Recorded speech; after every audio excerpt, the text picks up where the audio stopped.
Welcome to For the Health of It. I'm your host, Corian K. Paget, and this is your number one source for all things sports, health, and fitness related. Oh, hold on, Coach. What does For the Health of It stand for? Good question, Austin.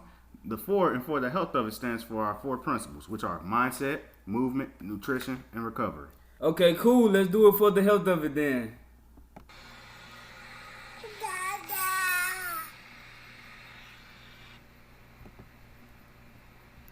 Man, 2021 has been a crazy, hectic year. For the Health of It was nominated for two award shows, uh, the Black Podcasting Awards and the People Choice Awards for podcasts. So, as you may be able to tell by that earlier sound, I am now a proud father to a new, beautiful baby girl. And that put a little, change in the plans. At the start of this year, I was planning on releasing a new episode every week. But being a new parent, uh, it's different. It definitely put a halt to those plans. But I appreciate each and every one of you for listening to this show. Thank you so much. And now, without further ado, let's get into this new episode.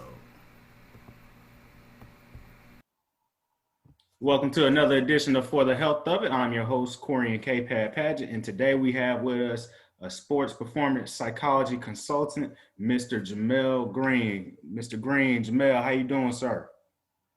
What's going on, man? How you doing? Doing well, doing well. So go ahead and tell me a little bit about yourself. Well, I'm a performance psychology consultant. I work with athletes and also coaches and also people in fitness and things like that. So basically, I work with like athletic teams. It could be like preparing them for games or even practices. Also work with fitness coaches and also sports coaches preparing their clients or their athletes for games or reaching their like fitness goals and things like that in that nature. Cool. I see you got your master's here. What you get your undergraduate in? My undergrad is actually in psychology, and my master's is in sports and performance psychology with a concentration in positive coaching. Okay, cool. And where'd you go for undergrad and where'd you do your graduate? Oh man, undergrad I was at actually two universities. I was at FIU to begin with. That's in Miami. I was there for about 2 years. Then I moved forward to USF. So I was at USF for probably about a year and a half, and I graduated my bachelor of psychology.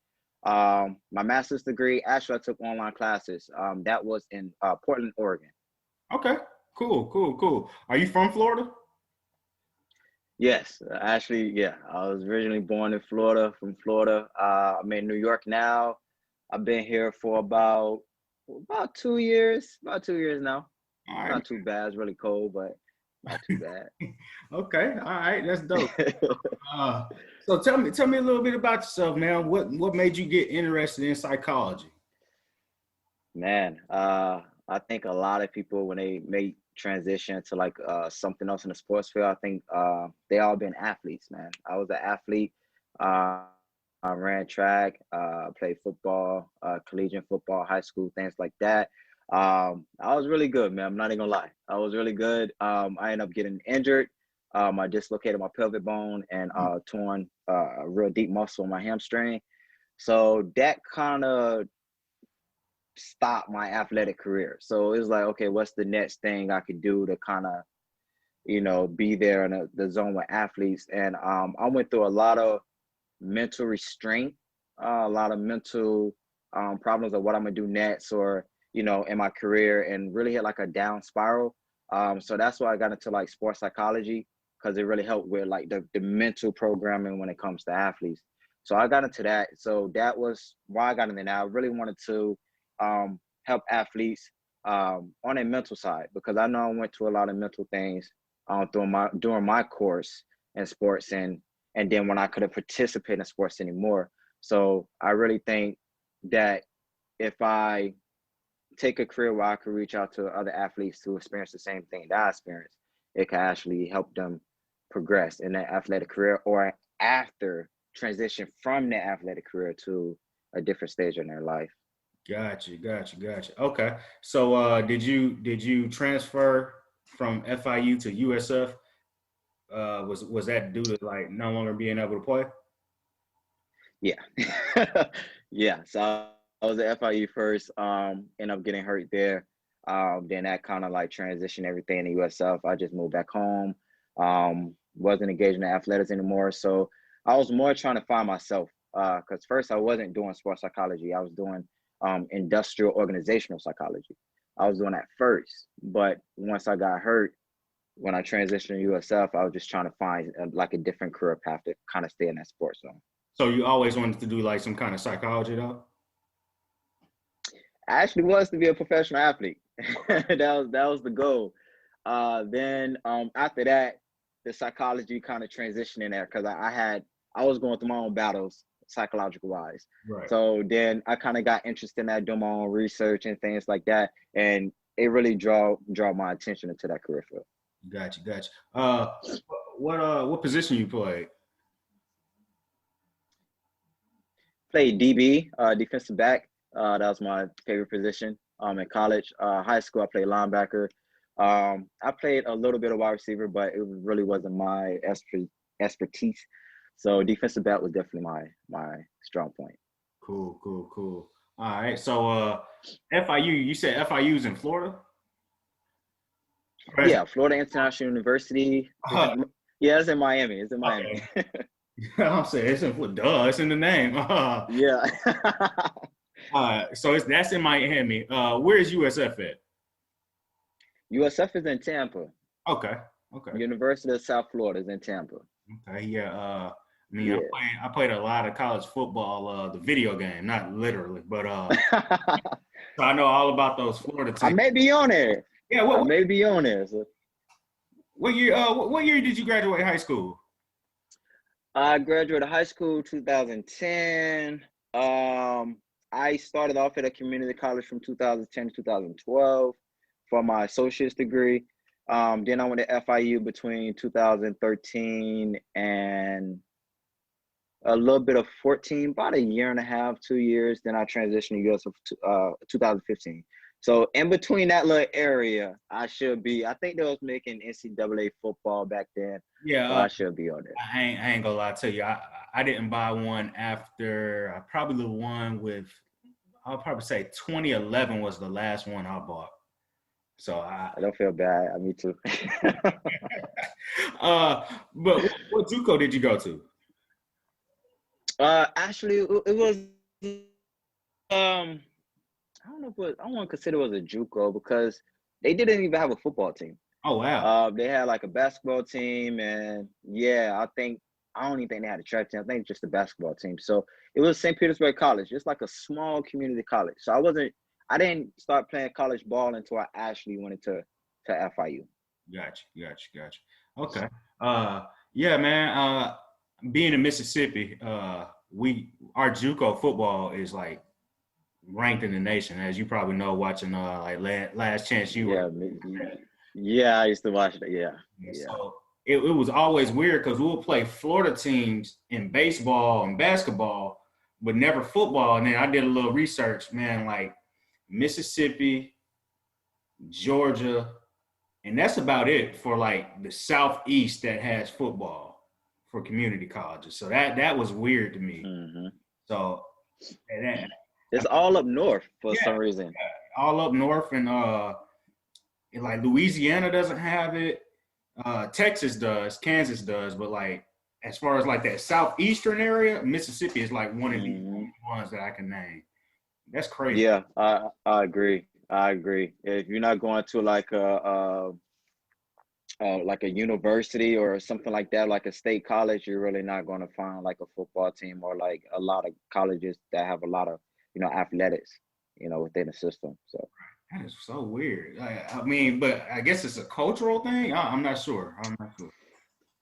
Honestly, I don't know, man. I can't say the South produced the best athletes. I'm not trying to, but the South produced the best athletes. I don't know why they kind of shortage down here in the career, the college stuff like that, because a lot of athletes down here, they go up north, to play football and things like that. Like LSU, Alabama, things like that. They don't really have that many schools down here. Oh wow, you could see this is so different hearing somebody from Florida because you consider like Alabama north. I mean, it is north of Florida, but yeah, to me that's still yeah. Yeah, it's I know what you mean. I know. To me, it's north. It's going up. So it's going up. Yeah. Okay. If it ain't in Florida, it's going up there. I feel you. Y'all like your own world, man. The Charlemagne. Right. Right. Oh man. So back to the interview, man. What is sports psychology? Sports psychology is the simple terms is like the psychology perspective when it comes to sports. I know it kind of just basically what you said, but that's literally what it is. Like you just focus on a cognitive approach, like the mental approach when it comes to athletics. A lot of coaches or athletes just think that, when it comes to athletics or sports, it's just all physical. It's all physical nature. You got to go in the gym, lift weights and beat your body up and just, just perform. But a lot of people miss the aspect of that. Performance it literally starts with the mental side. And if you watch a lot of interviews with like LeBron or like the top ranked athletes who retire or who's up there now, they'll literally tell you that your mental game have to be strong, especially when it comes to athletics. You have to have that mental capacity. If not, then how you gonna choke under pressure situations, or like it's like a lot of declining that will happen if your mind doesn't match match your body, what your body is trying to. So Cool. So what does a sports what does a sports psychology consultant do?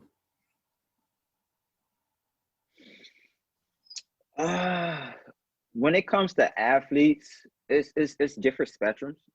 I say it's the mental game, then it's like the motor control, which is the physical side, and we also target coaches. So to start off with athletes, I list some things here, some things that we do target.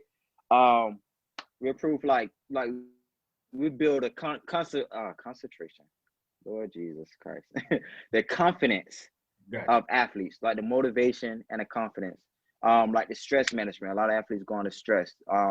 Rehabilitation from injuries, when you get hurt. Physically, like trying to get back to the zone that you are. But a lot of athletes, when they get injured, they could be physically prepared already to engage in activity, but mentally, you're still thinking about that injury. Like, okay, what if, I do this? I may pull my hamstring. I may get hurt or something in nature. So the beat down mentally is not matching the physical. So we target that a lot. Arousal control with athletes. Some people could be over aroused or under aroused when it comes to performance and things like that. Anxiety. A lot of athletes experience anxiety. It could be, like I said, and before, career transitions. Yeah. When you transition from a career to another, it could be like James Harden. He's from Houston Rockets. Now he's going to Brooklyn Nets. So that career transition to a whole different team, you don't know what they're experiencing mentally. So we target that as well. So that's just the mental side of the outside things that could affect athletes. Then you also have the motor control. When sorry, my phone went. You good? Low battery went. The motor control, you have to do with that too. So the mental side when it comes to the physical ability, stimulus identification, your response selection, and then your movement processing. When I mean by stimulus identification, that could be your perception of an event. So for example, if I break it down into like football, like say if I'm a running back, right, and the defensive back coming at me, I'm identifying that stimulus of that person approaching me. Now you gotta kind of proceed on how you're gonna respond to that action that is taking place. So mentally, your brain and your body is going through mental transitions to respond to that action that's taking place. Then after that, your body gotta produce like a movement response to transition to that action that's taking place. So if a defender is coming to my legs trying to tackle my legs, my body gotta identify that. Right. My body got to produce a response selection to the defender jumping towards my legs. Then my body got to proceed to a movement response to kind of avoid that defender. So sports psychology breaks all of that down into like a mental aspect to engage into physical activity and sports. The last part, as far as the coaches go through a lot when they coach athletes. Coaches stress out as well. They go through anxiety as well, or even when engaging in relationships with the athletes. To form that bond and things like that, we help coaches with that as well, because a lot of people think athletes is the one that's targeting when it comes to improving performance, but sometimes the coaches need that as well. Coaches sometimes they lack the tools to kind of engage with the athletes on a level that they need to, because they're targeting just the physical side, but they're not kind of targeting the mental side when it comes to athletes. So it's a lot, but that's all in a little bubble without running the lawn. So yeah, it's a lot. Hey, I never even thought about that, man. The coach's perspective of it. Yeah, Yeah, wow. I never even thought about that. That's opening my eyes to something right there, man. I never even considered it. I don't know why either, because it makes sense. Because a lot of coaches were athletes, they transitioned over, and then yeah, that's crazy. That is dope, man. So let no me ask doubt. you, what is the difference between sports psychology uh, therapist and consultant?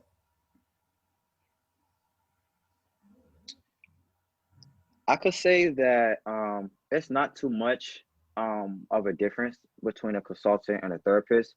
I say that a consultant is more of like short term. It's not as long term as like a therapist. I could say that is a difference. Also, a consultant basically teach off of their best practices of what they know of their skills. Like they're there to teach you in their expertise field of what they know to help you out. A therapist is more like they go into like concrete detail. So for example, I'm a sports performance psychologist, consultant. My focus is on the mental game of athletes and also the physical game. But if an athlete is going through like a mental problem, like a death in a family or something like that, that's really emotionally affecting them, that's affecting their performance, I'm gonna try to target things that to improve their performance to cope with the death in the family towards the performance.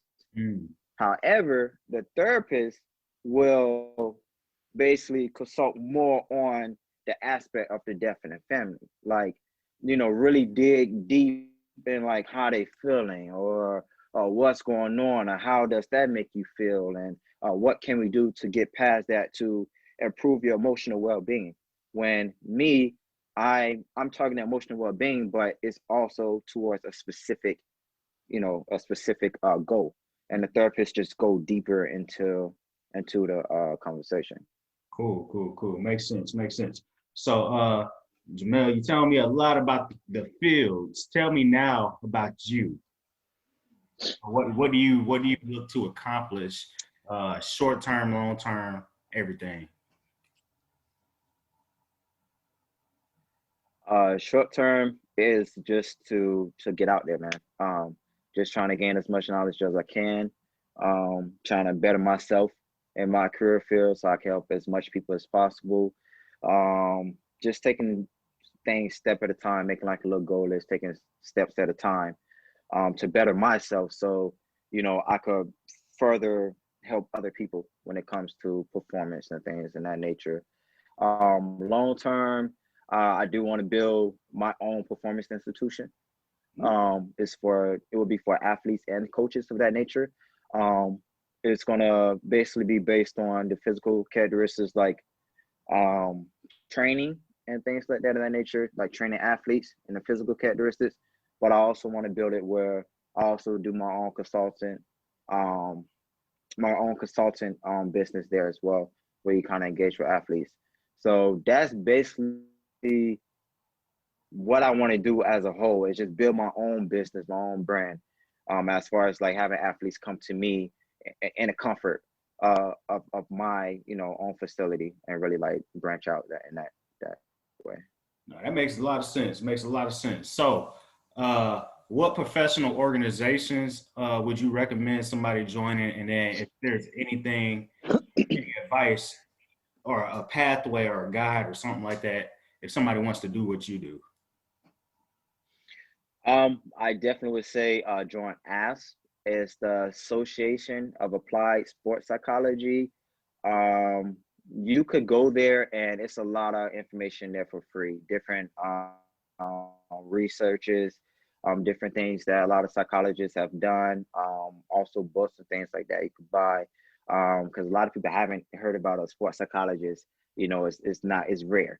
But we're here. You could join as a member. They have a lot of what's the word I'm looking for? They have a lot of events and things that go on year round where you can actually go and network and things like that. And they're very nice, man. When I first got caught up in a career, I just been sending out messages to a bunch of sports psychologists, and all of them got back to me. Not one person got back to me. And they will help you out, give you advice and things like that in that nature.